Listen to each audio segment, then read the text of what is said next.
Salut et bienvenue dans ce tutoriel vidéo. Aujourd'hui on va parler des ombres, des shadows en Maya pour faire un petit peu une suite à ce qu'on avait fait la dernière fois, c'est-à-dire présenter les différents types de lumière, leurs caractéristiques et certains paramètres de base.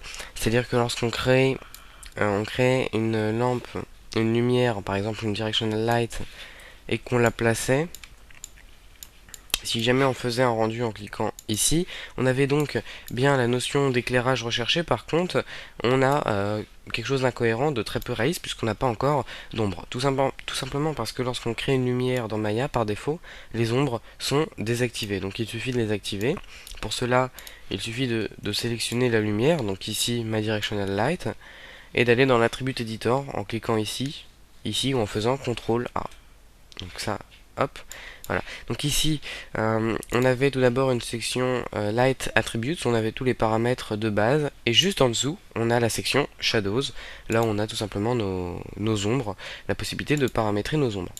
Donc ce qui est très important de retenir, c'est qu'il existe deux types d'ombres.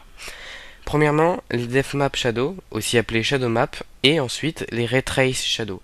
Donc il va falloir bien reconnaître, enfin connaître plutôt la différence, les avantages et les inconvénients de chacun de ces types, donc, qui sont pas bien compliqués, mais qui sont à saisir et à comprendre. Donc le premier type, les DefMap Shadow. Donc vous voyez déjà que ici, sur les deux types d'ombres, toutes les informations sont grisées, tous les paramètres sont grisés tout simplement parce que les ombres sont désactivées. Donc on a la possibilité soit d'activer les DefMap Shadow, soit les Ray Trace Shadow, mais un à la fois, on peut pas activer les deux types d'ombres à la fois, ce qui est logique. C'est-à-dire que si jamais je clique sur Use Ray Trace Shadow, ce qui active les Ray Trace Shadow, je ne peux pas, hop, et que je clique sur DefMap Shadow, automatiquement je désélectionne les Ray Trace Shadow. Voilà, donc on va commencer tout de suite par les DefMap Shadow, on verra les Ray Trace Shadow à la fin. Donc les DefMap Shadow sont en fait des ombres, donc déjà je fais un rendu pour vous montrer un petit peu le résultat. Voilà, donc ici on a mon ombre. Vous pouvez aussi également prévisualiser directement dans la scène les ombres en cliquant déjà ici pour activer les lumières. Ensuite, sur le bouton d'à côté, vous activez les ombres et vous pouvez activer le mode High Quality en cliquant ici. Voilà, donc ici vous pouvez voir un petit peu ce que ça fait.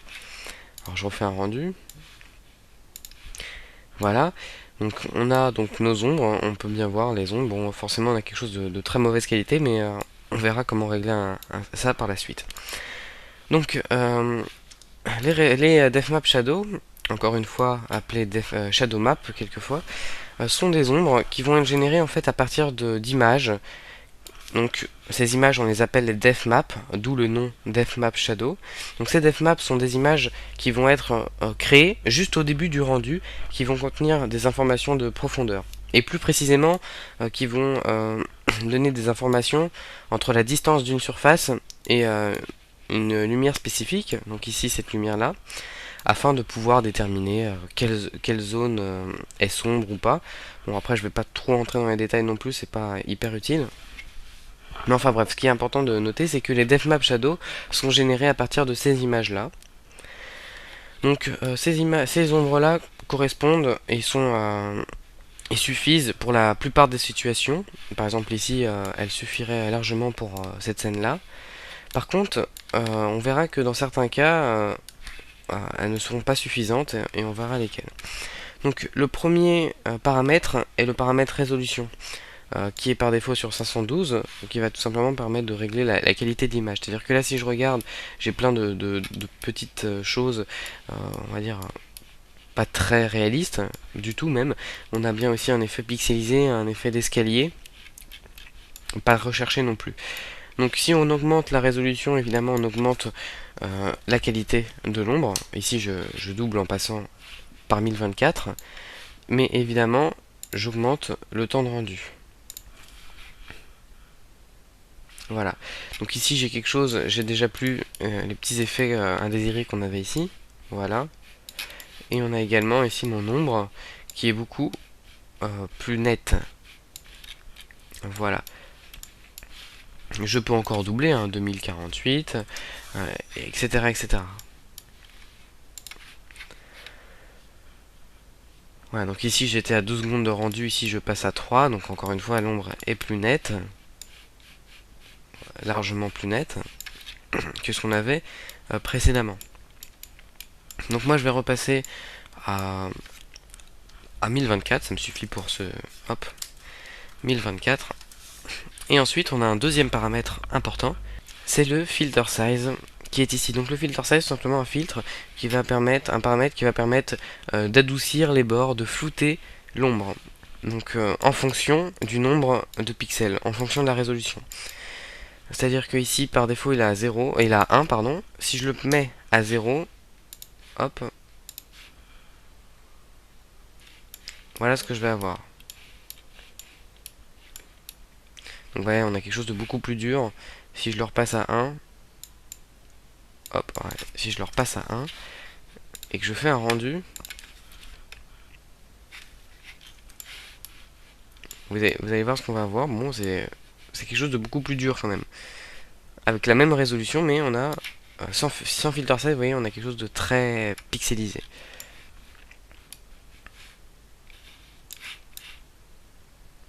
Hop. Donc voilà, donc après si j'augmente le filter size à 5 par exemple, et je vais avoir quelque chose de plus flou, évidemment. Donc après, c'est à vous de tester évidemment les paramètres, etc. Alors, ce qui est important de noter également avec ce paramètre, c'est que plus j'ai de pixels dans la résolution, moins l'effet filter size va être appliqué. C'est-à-dire que si jamais je suis en 1024, vous voyez que j'ai beaucoup de flou. Si jamais je passe en 2048, et je vais avoir quelque chose de moins flou. Oui. Tout simplement parce que lorsque j'ai une résolution élevée, j'ai beaucoup plus de pixels à flouter, entre guillemets. Voilà, donc c'est-à-dire que là, si je passe en 64, en 512 plutôt, parce que sinon ça va être exagéré, je vais avoir quelque chose de très diffus. Vous voyez ? Si je passe à 64 pixels, je vais même plus pouvoir voir mes ombres. Voilà, bon. Ce qui n'a pas un grand intérêt. Donc voilà, vous avez un petit peu, je pense que vous avez compris, hein, la résolution, la qualité, le filter size, qui permet de flouter l'ombre en fonction du nombre de pixels qu'on a en haut. Bon après il faut tester évidemment, hein, faire un compromis entre les deux. Et puis voilà, donc maintenant je vais vous présenter un cas où les DevMap Shadow ne vont pas fonctionner correctement. Alors pour cela j'ai dans ma scène déjà préparé tout simplement un plan, le voici. Ce plan, qu'est-ce qu'il a de particulier? C'est tout simplement que je lui ai appliqué une texture. Donc pour pouvoir la visualiser, il me suffit de cliquer ici. Voilà. Donc cette texture, elle représente tout simplement le logo Maya, bon rien de particulier. Cette texture, elle représente... Donc cette texture, comme je l'ai déjà dit, donc cette texture a une notion bien sûr de transparence, c'est-à-dire que ici je peux voir à travers ma forme. Voilà. Donc logiquement, si j'ai une lumière, forcément j'aurai comme ombre le logo Maya. Alors je vais faire un rendu pour voir si ce que je dis est vrai. Voilà. Donc ici, vous voyez que non en fait, lorsque j'utilise le DevMap Shadow, j'ai l'ombre de mon plan et non pas de ma texture. C'est-à-dire que les DevMap Shadow ne prennent pas en compte tout ce qui est transparence. Donc dans ce cas-là, ça ne marche pas, mais ça ne marchera pas également dans le cas où je vais avoir des matériaux comme le verre, comme les liquides, ou même parfois la fumée, etc. Donc dans tous ces cas-là, les DevMap Shadow ne vont pas être suffisants. Donc, et c'est dans ce cas-là qu'on va utiliser les Ray Trace Shadow. Donc je vais dans ma lumière, dans mes ombres, et j'active les Ray Trace Shadow en cliquant sur Use Ray Trace Shadows, tout simplement. Donc là, si je fais un rendu, on va voir que je ne vais pas avoir d'ombre du tout. Tout simplement parce que si vous êtes sur Maya Software, il suffit d'aller dans les Render Settings en cliquant ici. Aller dans Maya Software. Et ici vous avez une section Ray Tracing. Il suffit d'activer le Ray Tracing tout simplement. Dans ce cas-là, vous allez avoir votre ombre qui va être projetée correctement. Alors là, on a deux choses à noter. Déjà, les Ray Trace Shadow prennent en compte la transparence. Premier bon point, le désavantage, l'inconvénient, c'est le temps de rendu. On est déjà à 8 secondes, alors qu'avec les DevMap Shadow, on devait être à 3 ou à 2. Vous voyez. Donc après évidemment ça dépend de votre configuration. Ici je suis avec mon Mac, donc c'est pas forcément extraordinaire non plus, mais 8 secondes ça commence à devenir assez pénible et assez long à gérer. Donc le gros désavantage des Ray Trace Shadow, ça va être le temps de rendu. L'énorme avantage qu'ils vont avoir, c'est qu'ils vont prendre la transparence et que globalement elles vont être plus précises et de meilleure qualité.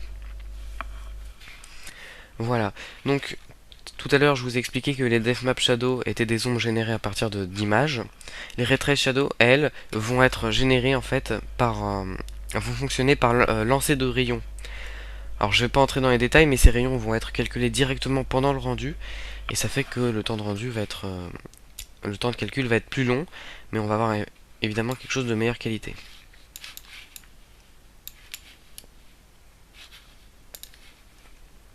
Voilà, après je peux déplacer ma forme. Bon, on s'en moque un petit peu.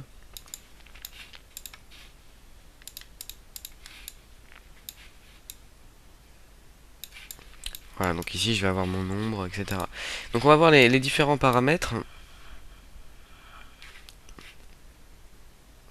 Et c'est le problème des Ray Trace Shadow, c'est toujours le temps de rendu. Voilà, donc hop, je repositionne quand même pour avoir quelque chose d'un minimum correct. Et voilà. Donc, au niveau des paramètres, il y en a trois qui sont pas très bien, pas bien compliqués. On a le premier paramètre, le light angle, qui va permettre en fait de flouter, d'adoucir les bords de l'ombre. Donc ça correspond un petit peu au filter size entre guillemets, mais c'est pas exactement la même chose. Donc là, au niveau de la valeur, n'y allez pas en mode bourrin, c'est-à-dire ne commencez pas par 10. Hein. On commence en général, on utilise en général des valeurs comme 0,5, 0,2, 0,8 à la limite. Voilà, ici si je fais un rendu, on va voir que je vais normalement flouter mon ombre. Alors lorsque je floute mon ombre, lorsque j'adoucis mon ombre, on peut voir que avec le paramètre light angle, je vais avoir, donc je vais bien avoir mon ombre qui va être entre guillemets plus douce, mais je vais également avoir cet effet bruité, pixelisé, de mauvaise qualité qui va me gêner. Donc il va falloir remédier à ça en augmentant la qualité de l'ombre. Donc pour cela, il suffit d'augmenter le paramètre Shadow Ray qui correspond tout simplement au nombre de rayons qui vont être calculés. Donc ici j'en ai un, je peux le mettre à 15 par exemple. Évidemment, ça augmente la qualité, mais le temps de rendu. Donc ici on peut commencer à voir que voilà, j'ai quelque chose de beaucoup mieux qu'avant. Alors certes c'est pas encore parfait, mais voilà, c'est nettement mieux. Donc là j'ai une ombre de meilleure qualité. Et le troisième paramètre, donc qui n'est pas forcément tout le temps utile, mais qui peut, qui est à connaître dans certains cas. Voilà, donc ici dans ma scène j'ai placé un plan basique, encore une fois. J'ai placé un plan basique. Ce plan, je vais simplement appliquer un matériau qui va énormément réfléchir, avoir une énorme réflexion, pour pouvoir faire une sorte d'effet miroir. Voilà, donc si je fais un rendu, a priori, tout va bien, mais on va pouvoir observer qu'on aura quand même un petit défaut. Hop, je sauvegarde, c'est que ici, mes ombres ne sont pas réfléchies. C'est-à-dire que ici, je n'ai pas l'ombre du petit panneau, je n'ai pas l'ombre du rocher, je n'ai pas l'ombre de mon logo ici, qui devrait être réfléchi, je n'ai pas l'ombre de mes herbes, ni de mes, entre guillemets, champignons. Ah, donc, tout simplement parce que par défaut, on a un petit paramètre, donc le troisième, le paramètre RayDef Limit, qui va contrôler en fait le nombre de fois où les rayons vont pouvoir être calculés. Par défaut, c'est 1, si jamais je le mets à 0, je n'aurai quasiment pas d'ombre, je n'aurai carrément pas d'ombre, voilà. Donc si je le mets à 1, donc j'aurai mes ombres comme on l'a ici. Par contre, les ombres ne seront pas réfléchies. Lorsque vous allez commencer à avoir des miroirs, il suffit d'augmenter le RayDef Limit pour pouvoir corriger en fait ce problème, tout simplement. Donc ici, on peut commencer à voir que mes ombres sont réfléchies. Voilà, donc ici on a les ombres qui sont réfléchies. Voilà, donc le RayDef Limit va permettre de modifier, de de résoudre un petit peu ces problèmes-là de réflexion au niveau des ombres. Donc voilà, c'est à peu près tout ce qu'il y avait à savoir au niveau des ombres. C'était pas vraiment très compliqué ni très long. Donc ici, dans mes tutos, on reste pour l'instant dans des notions théoriques. J'espère qu'on va pouvoir changer parce que même pour moi, c'est pas très amusant à faire. Je préférais entrer dans des tutos pratiques, entre guillemets, comme modéliser, faire le rendu d'une guitare. Mais j'aimerais que lorsque je fasse ces tutos-là, tout le monde puisse les suivre. C'est pour ça que je fais ce genre de tuto vraiment axé débutant. Donc voilà, donc par la suite on va voir le depth of field, toutes ces notions là un petit peu euh, utiles lorsqu'on va faire du rendu. Donc voilà. Donc voilà, j'espère que ce tuto vous aura plu. Petit détail supplémentaire, c'est que lorsque j'active les ombres sur une lumière comme ici, je laisse ici j'ai mes ray trace shadow d'activer. Ce n'est pas parce que cette lumière là est capable de projeter des ombres que si je crée une nouvelle lumière, hop, vous voyez que les ombres sont désactivées. Donc tout simplement pour vous dire que chaque lumière est indépendante au niveau des ombres. Voilà, donc on verra aussi par la suite surtout le light linking, comment lier des lumières ou délier des lumières à des objets. Pareil pour les ombres. Donc voilà, à bientôt dans une prochaine vidéo. Ciao.